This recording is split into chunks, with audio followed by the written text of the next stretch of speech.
wildflowers, one of my favorite topics. I just love them. I love wildflowers overall, but I just love the spring because it's such a drastic change from winter, which I love winter too, but seeing that change is it's so amazing to watch every day, the different greening and different things happening.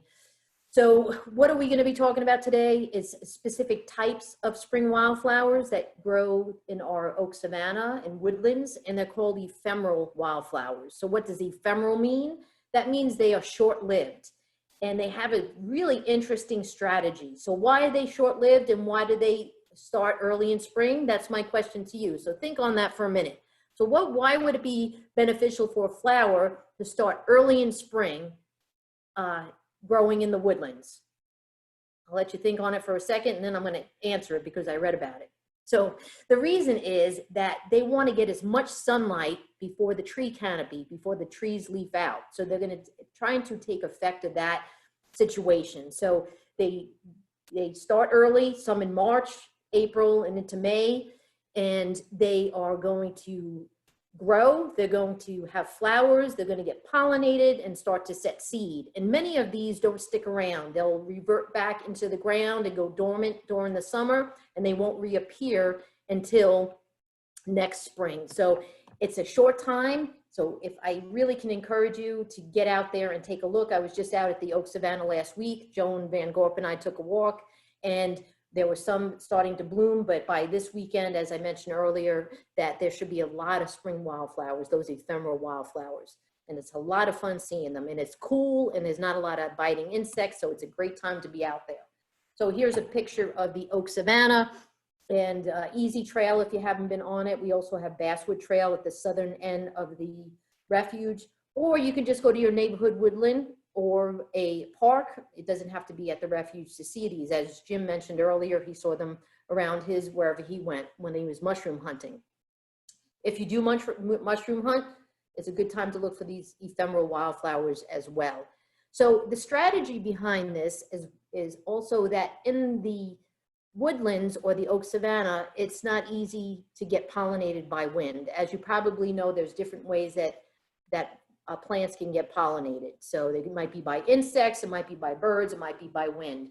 In the woodland areas or oak savannas, there's not as much wind, so they depend more on insects, especially bumblebees and other types of native bees to get pollinated. So, and they're a very important food source for these early emerging bees like the bumblebee. So there's a great relationship between these early spring wildflowers and insects. So what they're going to do is they're going to come out early. Those bees are going to be emerging, and that's going to be the time where they get pollinated. And then another thing is that they don't depend on the wind to disperse their seeds necessarily. They'll depend on animals to eat their fruit, or the seeds will get caught on the fur of these animals, and that's how they'll be dispersed. So very interesting life cycle strategies of these early spring ephemeral wildflowers. So we talked a little bit about this one. I have on my background is the same plant. It's called Bloodroot. It's already blooming at the Refuge, and it has a single beautiful flower and has a very interesting leaf. It has a basal leaf, and as it emerges, the leaf is folded around the stem of the flower, and it's very distinctive. So the flower only lasts for a day or two, but the leaf will last a while into the summer. Why is it called bloodroot? Because if you break any part of the plant, it actually has a bloody colored, orangey red coloration. And so actually Native Americans use this plant for ceremonial use. They used to use that dye, make a dye from it and color their face, and also dye their clothing with this plant material. So that is our bloodroot, and it is now blooming at the Refuge. Here's another picture of bloodroot. This one is taken by Joan Van Gorp. And you can actually see, can you see the leaves kind of wrapped around? I don't know if you can see my cursor or not, but you can see the leaves wrapped around the stem here as it's emerging. Interesting, beautiful plant. And probably everybody knows this one. So this is Dutchmans Breeches. As you can see, it looks like upside down pants hanging from the leaf stem. And actually those spurs on the top of the flower are nectar spurs, and that's for those long-tongued bees to enable them to get into that flower and get the nectar. Very interesting plant, has beautiful feathery leaves. When I was in the Oak Savannah last week, I didn't see any blooming, but I could see their feathery leaves are very distinctive. So I think by this weekend, they should be out there. Jim said he already saw some out in the woodlands. This plant is interesting in how it gets its seeds dispersed.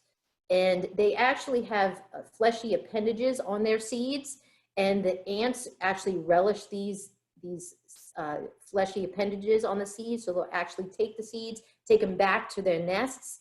They eat the fleshy appendage, but they leave the seed, and that helps to disperse the seed. So beautiful, interesting wildflower with a very interesting dispersal mechanism. Here's another beautiful photo. You can see those feathery leaves of the Dutchmans Breeches. And another beautiful flower, a little tiny thing. This is called Spring Beauty, and I just saw them starting to bud when I was out last weekend. They have beautiful pink venation, and they actually have a storage root called a corum that is edible, and some animals will eat it, and some people will actually eat it, but it's very small, so it's not very useful in that fact that it doesn't produce a lot. But tiny, beautiful flower that is worthwhile to go take a look at in the springtime. Everybody's probably familiar with violets. It's probably one of the plants that most people can recognize. It has a lot of species have heart-shaped leaves. They can come in a variety of colors, blue, yellow, white. And what's interesting about this flower is that the landing pad, the flower petals that form at the bottom actually create a landing pad for insects to land on so that they can get the nectar from the flower. So violets. And another iconic ephemeral plant, probably most of you recognize this. It's not fully out yet in this photo. The umbrella-shaped leaf has not emerged totally, but they were starting to emerge when I saw them last week. So that's going to be mayapple. And as the namesake, it emerges typically April and May, and it starts to form a fruit and then go to seed. And the fruit is about 1.5 inches to 2 inches. It starts out as a green, looks kind of like an apple. And it is actually eaten by animals like gopher tortoises that help disperse the seed. As I mentioned, a lot of these ephemeral flowers, the seed dispersal is not by wind, but it's actually by animals eating the fruit and dispersing the berry, the seeds through the consumption of the fruit, or by attaching to the animal's fur.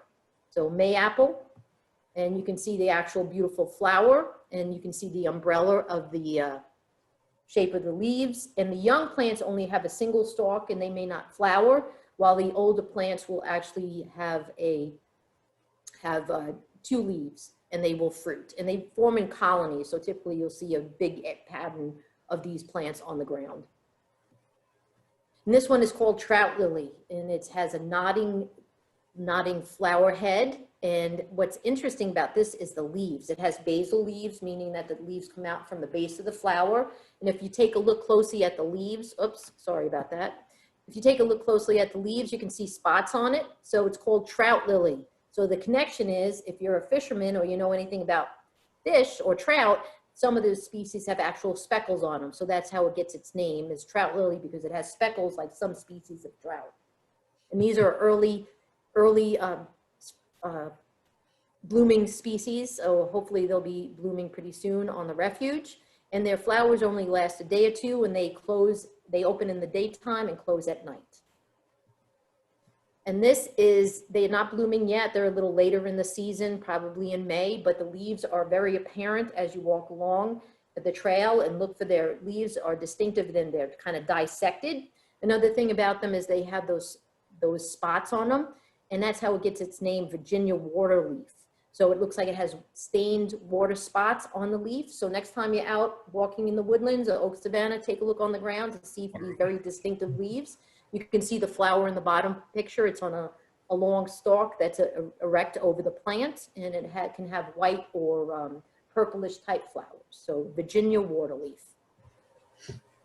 This one you're probably familiar with as well. This is Phlox, and a beautiful flower that has a tube-like, and it can form nice mats of flowers in the woodlands. It has a flat face to the petals that form kind of a propeller look to the plant.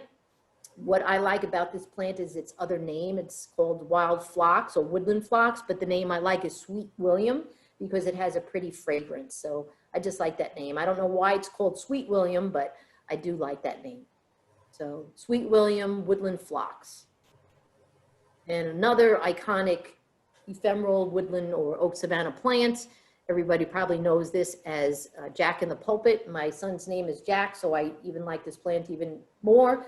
But what happens is, so that, I don't know who created this, I didn't get the background on that, but the leaf forms this outer envelope, and then inside that outer envelope, which is the pulpit, inside of that is the actual flowering stalk, which is Jack, Jack in the Pulpit. So here's the pulpit, and here's Jack in the middle. And once the plant is pollinated, it will form these red berries in the fall, and then animals will actually disperse the seeds by consuming those berries. So a very interesting plant. One of the most beautiful, I think, is wild columbine. And this is very interesting because it has these nectar spurs, very similar to the Dutchmans Breeches. And it has a lot of these plants, as I mentioned, are pollinated by bees, or butterflies. So these nectar spurs are very long, so it's going to have to be pollinated by, or the nectar have to be received by animals with a very long tongue or proboscis. So butterflies or any long-tongued bee might be able to get the nectar from that beautiful columbine plant. And this is wild geranium, another beautiful plant, has a very dissected leaf, a little later in blooming in the oak savanna, so probably in May.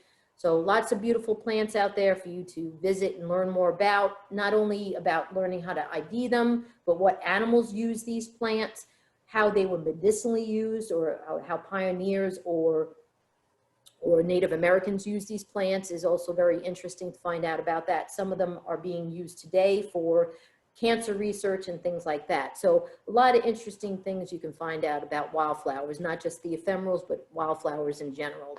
So what comes along with wildflowers? Of course, butterflies and other insects. So this is a spring azure that was out last week. This is not the photo of that particular one, but this is a early emerging butterfly that you can see. It's only about 1 inch in size across, so it's very tiny, blue, and then kind of grayish on the bottom, or when it opens its wing, you'll see a grayish pattern.